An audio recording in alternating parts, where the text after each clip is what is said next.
I guess that means it's live. That means we're live. Yeah. Alright, so we're gonna one person, so you have to hit that button. Yeah, we're just gonna wait for other people to file in. We are in the soap room. Because it's air conditioned. Because it's cooling here for no other reason. So, we do have some things to talk about. So as everybody hopefully comes filing in. If not, it'll be safe. If People not, can watch it later. you guys can all watch it later. Oh, wow. They just went from 2 to 43. They really crammed through the door. They caught on. Yeah, that wasn't a socially distant entrance into the room. Nope. Not at all. I don't know how many people are even in the other cam right now. So I don't know if they're jumping over or what. If anybody wants to put an announcement over there. Yeah. To let. We didn't even warn the moderators. I did actually. Oh, you did. Good for you. Because that's my job. Oh, good job. That's why I'm the lead moderator. Yeah. How long ago did you warn them? I said like 10 minutes ago. Oh, okay. So then I said we're going live in the next few minutes, but we were supposed to go live yesterday, so they knew this was coming. Got it. We just never really got to it. Got it. Yeah, that's probably about everybody because things got busy yesterday. Yeah. Yeah, I think you're good because there's only 50-something people in the other cam, which means there's 59 here. Oops, I almost blocked somebody. Which means that's about it. Oops. Yeah.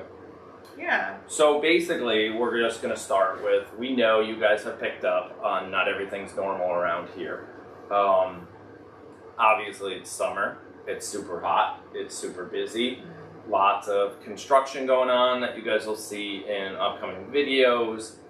Kids with summer school, things like that. But there's a lot of other stuff going on that we kind of don't put out there. But you guys are kind of pretty darn close to family and have been here for us in the past. So we figured it's time for a little explanation. Not explanation, but a little update. Because we mute the cameras a lot. And people are wondering, I hope everything's okay. They're muting a lot. Well, sometimes we just need to have conversations in the barn that we don't want YouTube to be a part of.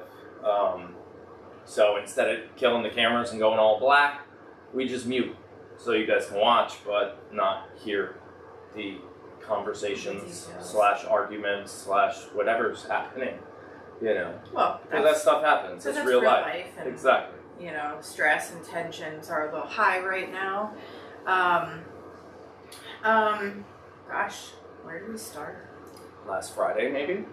Or even well, farther back. I mean, everybody's okay. Let's just, like, start there. I don't want anybody coming in and being like, oh gosh, this is heavy.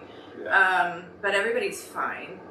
And safe and healthy and all that. So, let's just say that first. People who have been around for a while, our villagers who have been here for a couple years, you know, kind of know some of our family situations. We don't really hide much. I mean, we hide plenty.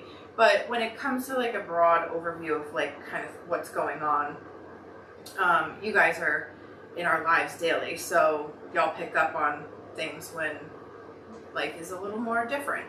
So yeah, last Friday, I don't know, things, I don't know, you're going to have to. All right, so basically not just last Friday, over the summer, Jake's been struggling. Okay, I'll take back over. I can't do it. I'll take back over. Yeah, so Jake's been struggling with his mental health now for a couple years. And, you know, with any kind of mental health, you're going to have highs and lows, good times, bad times, times where, you know, things seem easy. And then years back, Jake was in a place where things were really heavy. And, you know, he needed some more support with that. So between outside counseling and like a partial hospitalization program that he was in, and then full-on hospitalization he was in 2 years ago for about 2 weeks, you know, life got heavy again and the demons came out and things took a turn, and Jake is now back in the hospital. He's been there since Saturday night. and he'll be there until his doctors say that he has stabilized and we can bring him home. Things are a little different this time around because of COVID. There's usually family hours where we can go and visit him once a day, and we're not allowed to do that. So we have seen him once since Sunday, and I guess the reason we're sharing is because the time that we did see him, he made it, crap, it's my turn. He made it very clear that he was most concerned and thankful for all the support that he does get from his villagers. So we wanted to make sure that you guys knew, because it's clear to us that y'all are pretty big supporters for him. Even though he's not like putting himself out there and wanting to be in a lot of videos, and he just knows, it's deeply rooted that he knows that you guys are always there for him, and he lurks and he'll read through some comments and stuff like that. So he sees all of that, even though he chooses not really to participate much in that. He's still present behind the scenes. Yeah, what she said. Right. Yeah, what she said. But it was a good, I would say, over, oh my gosh, it's been years and years of counseling, whether individual or family. And to Liz's point, we only saw him once so far, and the family counseling session we had was probably one of the best we've ever had. And he's definitely treating this with a little more maturity this time that's around. the word I was looking for. Totally. He's totally like committed to this process this time. Like, we've always told him, look, we can only send you like the horse in the water, right? You can lead a horse to water, but you can't force them to drink it. And, you know, we can get him all the help, we can line him up with all the therapists and the psychiatrists and all of that, but if he's not willing to do the work, and he's not willing to really address, you almost blocked somebody again. No, you almost added a moderator. If he's not willing to do the work himself, then he's not ready, and then it won't be as effective. And I think it's important for us to share that, and he's always been on team sharing. So it's not like, you know, we don't have his blessing or permission with this. You know, and we don't share all the details, just that he is struggling with this. I mean, heck, our family doesn't even know. Like, we've decided, the people that know are the people that are here every day. The Robs, Jennas, Kevins, they're here on our farm multiple times a week. We talk to them almost every day. So they figured it out, right? They helped us the day we had to deal with 911 and the ambulance and all the cars and everything. Angie was pivotal. Angie was here, the whole... Right. Yeah. Right. So Angie was involved in the whole, like, what kicked off the, okay, it's time to get help again. So all those people don't know, like, my mom doesn't know, Grams doesn't know, my dad doesn't know. So and they will now, maybe, but who knows. But we talked about it like diabetes, right? If Jake struggled with diabetes and had a really bad, like, incident, like his sugars crashed and we had to 911 him to the hospital, but they got him stable quickly and everything's good, would we call them every single time that happened if it became a regularly occurring? Obviously, if it was real bad, of course, we would let people know. But if it's just part of our life, which this has become pretty much part of our life, we didn't want to call all them and freak them all out. So don't scare everybody. We don't want to scare everybody. Like you said, the first time he was inpatient hospital and he was living there, very defiant, didn't want to be there. I hate this. Send me home. I want to go home. This time, he does not have that. I want to go home. I haven't gotten a single phone call. Yeah, he's allowed to call us whenever he wants. He's not calling. Maybe he needs that detox from everything. From social pressures, the video games, which in the end, we had, in that great family counseling, without getting too deep, they even agreed it's not the video games. The video games is not the issue here. Which we worried about for a while there. Right. Right. We worried about it. You know, you get that social, like, oh my God, they play too many video games. You wouldn't say that if he played the piano too much, right? You know what I mean? Nobody would say that if he played soccer too much. So it's his outlet, it's his comfort zone, and the counselors were like, yeah, that's not the issue. It's more that's where he feels comfortable, so that's where he stays, but there's a reason that he wants to be there all the time, and that's what we need to figure out. Why is it that that's the only place you want to be and you don't want to be anywhere else? There's something going on. So that's really the high level of kind of it. But yeah, I think anybody who's either gone through this process personally themselves or had a family member go through this, you know, and help somebody with this, there's a weight to that. Yeah. Being the caregiver, we have experience with being the caregiver of somebody who is dealing with mental health. You can tell immediately whether or not that person is able to hear you. Like, not like because they're deaf, but because they're too far down into the rabbit hole where they cannot hear you yelling from the top. They're too far down in it. And that's pretty much high level, like that's pretty much where he was. But then there's also, as a caregiver for somebody, my personal experience going through something like this has been completely different this time around than last time around.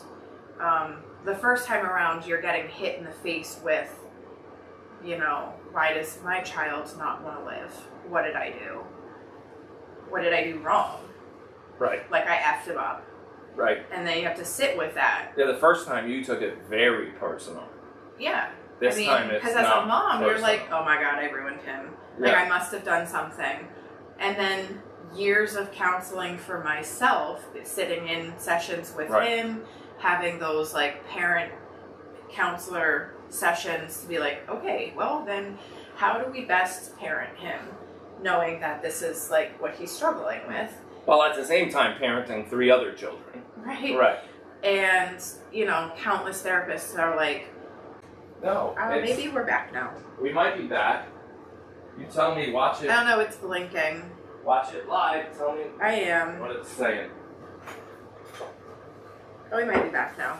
I think you're back because it's... Yeah, because you're going out of the picture.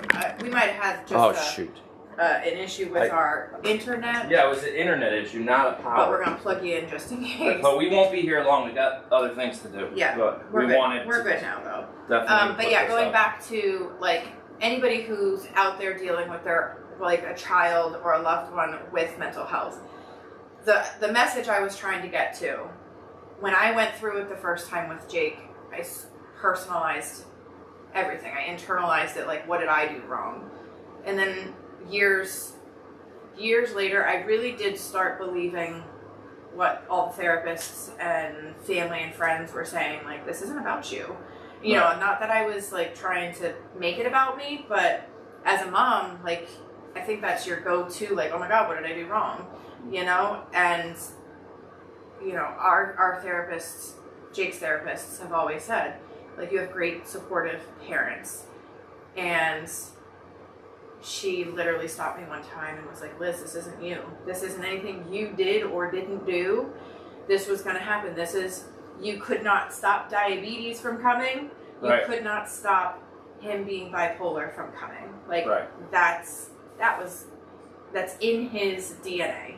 This is how he was made. And I think one thing that, and somebody just said something in chat, and I picked up on it. They said maybe he gave you a couple, like, warning signs a few months ago, which he's been giving us warning signs for years. And with his inpatient stay 2 years ago, and then this one, I questioned it. I was like, oh my gosh, how many kids repeat? How many kids? And this is a youth center, or no? They do both. So they chunk out the kids in different age groups, but they also do adult care as well. So it's a whole hospital. So it goes back to that, he has to repeat, and he didn't want to go back either right away. He didn't want to. But when the counselor gave him credit, like, Jake, you made it 2 years. You made it 2 years without coming back. That's a long time. You were working hard during that time. And that gave him the, like, other kids repeat? And she's like, yeah, all the time. Like, that's just how the mental health teen system There wasn't, work. and I don't want to, this is a daily struggle for him. Right. And although he hadn't been back in inpatient, Right. there were many, many bumps in the road along the way in the last 2 years. Yeah. It's not something that you just go to the hospital for, get fixed, come home, and you're good. No. This is going to be a struggle for him, and it may, hopefully, we can hope and pray that this is something that he does mature into and grows out of, and maybe once, puberty is over and things like hormonally settle down. Right. There are a lot of chemicals shifting in the brain at 15. There's a lot of maturity that comes with dealing with your own mental health and dealing with your own emotions in general. Yes. Really. Yeah. Yeah. So it's a message that we always want to put out there, like, and it's so cliche about the whole, like, you're never alone, but you're not. Like, we talk about it openly because I don't want the next generation of kids growing up in a world where they think they have to hide all their feelings and, not share those, because life is about the highs and the lows, and we can't just keep talking about the highs and not address the struggles. Right, and I'm just going to clarify because I'm keeping an eye on chat a little bit. Jake does not have diabetes. No. This is just a reference, and so when your medication on diabetes has to get adjusted all the time as you get heavier, as you get lighter, as you grow, like whatever. It's the same thing with Jake. Especially in kids during puberty. Jake needs to be evaluated and adjusted, whether it's medically or environment-wise. Like, how do we deal with mental health? We deal with it the same way you would deal. To your point, it's not a broken arm. He didn't break his arm, go to the hospital, get it fixed, a little rehab, and you're good. That's not how this works. Yeah, somebody told us one time in a different situation, they said if your child had diabetes, you would treat them. Right. It's a no-brainer. Like, you would get them the insulin that they need because chemically they need that. It's the same thing with his mental health. If he needs medication, if he has this and medication is recommended, us as parents, it's our job to make, the smart decisions for our kids, the most educated decisions for our kids. And if his medical team is saying that the best course for him is this treatment plan that includes medication, we wouldn't sit there and say no. If it were diabetes, we wouldn't say no. If it's bipolar, we're not going to say no. Right. So that's where the diabetes reference came in. It was more like, take out the taboo feeling of, ooh, it's mental health, and you're medicating. Well, yeah, because I want my child to live. Yeah. Like, it comes down to, I don't want him living in a place where he feels like he has no self-worth and he doesn't want to live, and all the talk therapy in the world can only do so much. At some point, through the advice of doctors and testing and stuff, it comes down to it's a chemical imbalance in his brain, and that needs medication to resolve itself. Right. To manage it, not even resolve, but manage it. So with that said, in this whole announcement, we didn't want this topic, I mean, obviously it might come up, but we didn't want this topic to take up half of Q&A tomorrow night. We still have virtual Goat Snuggles for those members later today. We still kept Wacky Wednesday on Wednesday. We're trying to still continue to not disrupt the ship, rock the boat too much, but at some point it might become too much. And my boat is taking on water, but it's okay. I get it, mine too, but it's hard to keep going, but at the same time, like, it's hard to stop too, because then when you're sitting there on the couch and you're like, it's supposed to be this right now, and now all I'm doing is thinking about something I can't fix. Right, I'd rather be distracted and do the things that we've put in the calendar already and are in place, and that's just me. But that's where we have our time in the barn. When friends come over and they're helping us just vent and get some heaviness off of our shoulders and out of our hearts, and be there for us. That's why things are probably going to remain a little different for the next couple of days, weeks. We have no idea. We're even looking at shrinking some of the store hours for you local people. for going into August. We might shrink some of the goat snuggle sessions, do less of them, do less store hours, like kind of clean it up because sneak peek, a surprise, the new pool liner just got put in yesterday. So the guy's coming to finish it today. So the kids want to go in the pool this afternoon. So but the store open is in the way. It's like, oh, the store doesn't close till 6. So we're starting to like in any family-run business, especially family with young kids, there has to be a balance between work and family time. Right. And something that the doctor had asked Jake, like, well, what do you look forward to doing with your family? What would you want your family time to look like? And he's a man of few words, but there's some things that he brought up that we haven't done in a while. Yeah. And if that's something that he wants to do, I want to make sure we have time for that. And it bothers me when you say, you know, we're so busy or I'm so busy, blah, blah, and it's like, we don't have to be. No. If he wants to play Monopoly, we can make time to play Monopoly. That's fine. No, I know. But when he wants me to start playing Fortnite on the Xbox, I don't have time for that. Like, I'll play then why do you have time for Monopoly? Because Monopoly's one night, Saturday night, like, throw out the game, play it, we're good. No. Him wanting me to play Fortnite would become a, weekly or... I don't know. It My could be point like is, a one-night thing. Yeah, that's fine. I'm totally up for it. Yeah. I'll play Fortnite one night on the Xbox. That's cool. But I'm not buying my own Xbox, so I can get my own login and I can play. That's what I mean. Like, that's my perception of what he wants. Is for me to have my own username and be in there and play with him all the time. Yeah. I'm like, yeah, I can't do that. Yeah. So, with that said, right. We just want to make sure, because there's also comments about, you know, you guys, you have to do family first, village second. Well, I get that. But you guys are intertwined in, like, I have communications with our villagers every single day. Well, not only... And, like, you guys, I said this, and I don't want this to come out the wrong way, but I reach out to our villagers sometimes more than I reach out to, like, my in-person friends and family, because... How do you... Because the villagers are here 24/7, if you think about it. They see, some of them see us twice a day. In the morning, at night, in the morning, at night. Wait a second. They feed the goats at 8 o'clock at night. It's now 9. They're not here yet. Like, you know what I mean? My dad, I talk to him once a week. Like, he wouldn't know. And I was explaining, the pool guys were here yesterday, and you weren't even here for this. And they were like, what do you guys do here? And I was like, well, it's kind of complicated, but... We milk goats, right? We make soap and lotion, but we do it all live on YouTube every day. If you walk into that barn, you'll be live on YouTube. And those people watch, and those people happen to be our customers that buy, and it's like this full circle, because it's kind of funny if you look at the Simon Says Farms channel, not on YouTube. Now we only have 2,000 followers. If you look at our computer system, we have about 2,000 customers. It's not a coincidence, right? So when you say you got to do family first, not the village, yeah, if we stop doing the village, we stop selling stuff, and we can't afford to feed the family. So it's this whole ecosystem. But I get it. But he goes, yeah. Your barn's live 24/7? I go, yeah. He goes, isn't that an invasion of privacy? I'm like, well, if you didn't know it was live and you walked in, yes. That's an invasion we of privacy. built it. Think of it like a studio.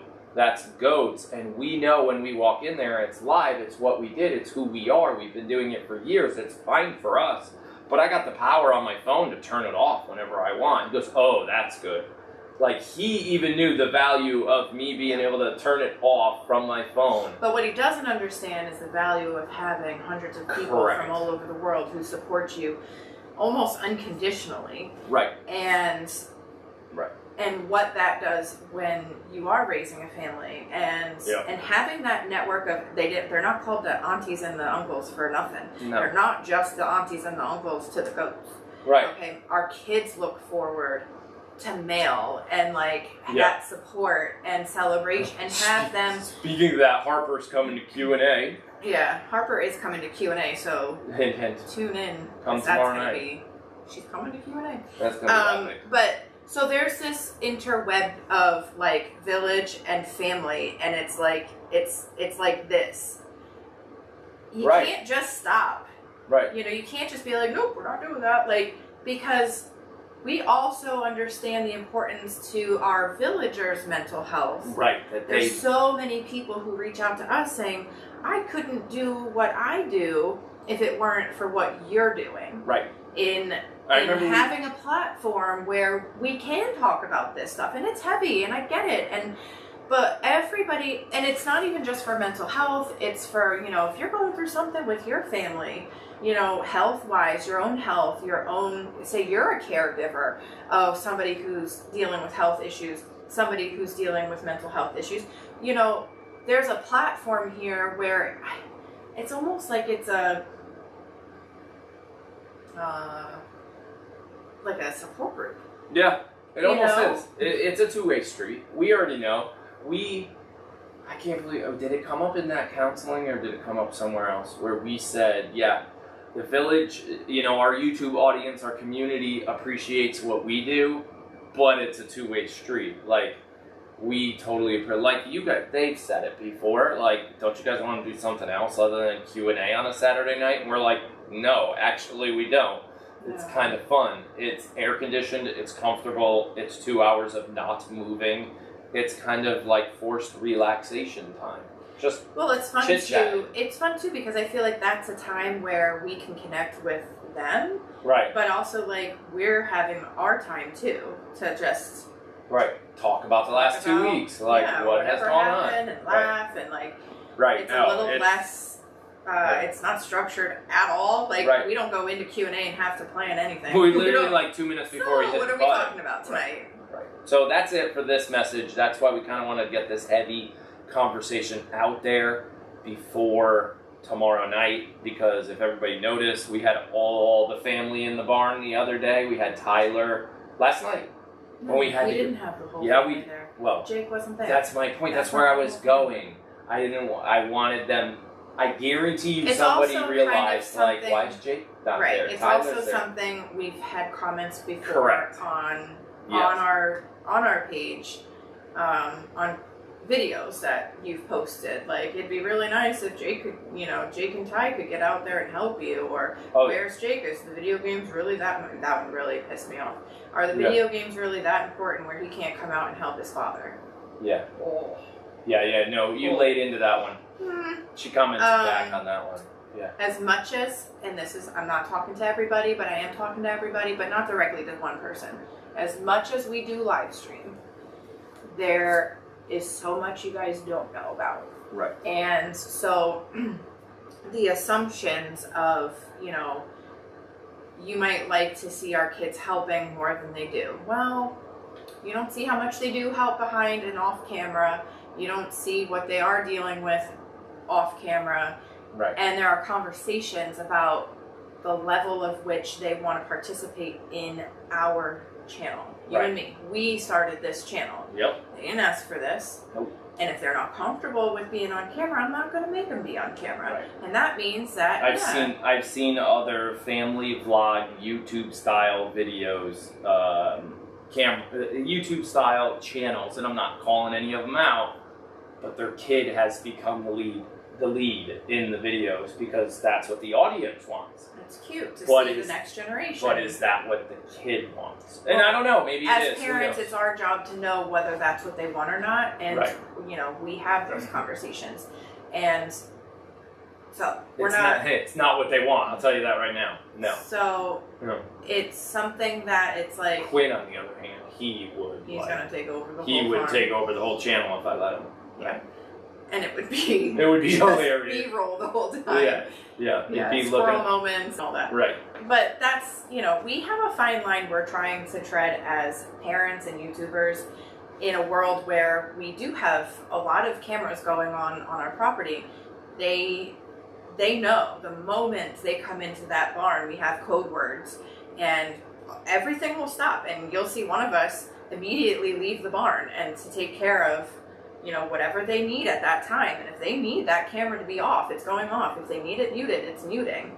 But 9 times out of 10, I will say, you know, that's something where the code word is said and we leave the barn and we deal. Yeah. You know, it doesn't have to interrupt anything. But that's what we have set up on our end. And so the judgment of, and it might be intentional, it might not be intentional. Right. The unintentional or intentional judgment of, why don't the kids help you more?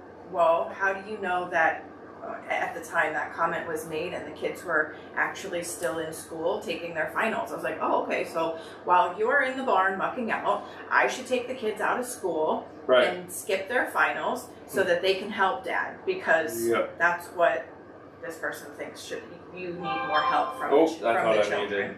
So for me, that's a little funny, but at the same time gets under my skin when somebody who doesn't know anything about like our schedule and our family tells me how to parent my children. Yeah. My mama bear claws do tend to come out in those moments. Yeah, you got to keep her out of the comments. But I do try to stay out of the comments. Yeah. 9 times out of 10 they're good though. Of course. So that's it. We're going to wrap this up. In the end, mental health is something we should all talk about. If this conversation helps somebody else, then it was worth it. And it makes it so... Yeah, Stella. You say it, Stella. You say it. She doesn't... She's barking at something. Here. Come here. I don't know what she's barking at. I know. Everybody wants to see you too. We probably woke She's her mad up. she hasn't got any screen time. Come here. Yeah, she's one that wants to be a part of the whole channel. Everything. So, she's like... There, Stella. You got your couple of seconds. She's like, I feel so safe now. All right, that's it. Nobody be worried. We got it covered, and now I gotta go call the Blood family and tell them before they watch this. Yeah. Right. So pretty much. that's what's going on. Yeah. Cameras might end up muted tonight, but we don't know. Again, can't warn you. We don't know. Don't know what's happening. Yeah. That's it. We're good. Oh, I got the button. Yeah. I have to hit it. Okay, I'm my waiting fault. on him. My fault. Anyway, but thanks for, coming in and listening to us and letting us vent a little bit, but also always being there for Jake, because as much as he is a man of few words sometimes, he cried about it. Y'all had impact. You've had impact on him, and it's still there. The support that he is getting from you guys is it means a lot to him, and that's evident to us. So I wanted you guys to know, and also, if anybody else out there is struggling with their own mental health or a caregiver of somebody with mental health, like, keep fighting. Yep. Like, the one thing I keep telling Jake is you are worth happiness. And it's sad that, there's people out there, my own son doesn't believe he deserves happiness. Right. That's hard. So, you deserve happiness, he deserves happiness, and we'll get there. And so does Stella. Stella has all the happiness. Can you share some of your happiness? She's good? Yes. Stella's good? Can you share? I think I just got a text message. Oh, no, I did, but not for the reasons I thought. Uh-oh. Okay. So, let's go take care of that. All right. It's time to go. New videos coming soon. Actually, I think today's already went up. Yeah, today's was kind of boring, but new ones coming next week. More exciting. Yeah. Yep. And so, see you virtual. Virtual Snuggle starts at 5:30. 5:30. It's going to be like 90 degrees. Hopefully not at 5:30. That's why we make them a little later in the afternoon. And then Barn tonight and Q&A tomorrow. Yep. Yep. Okay.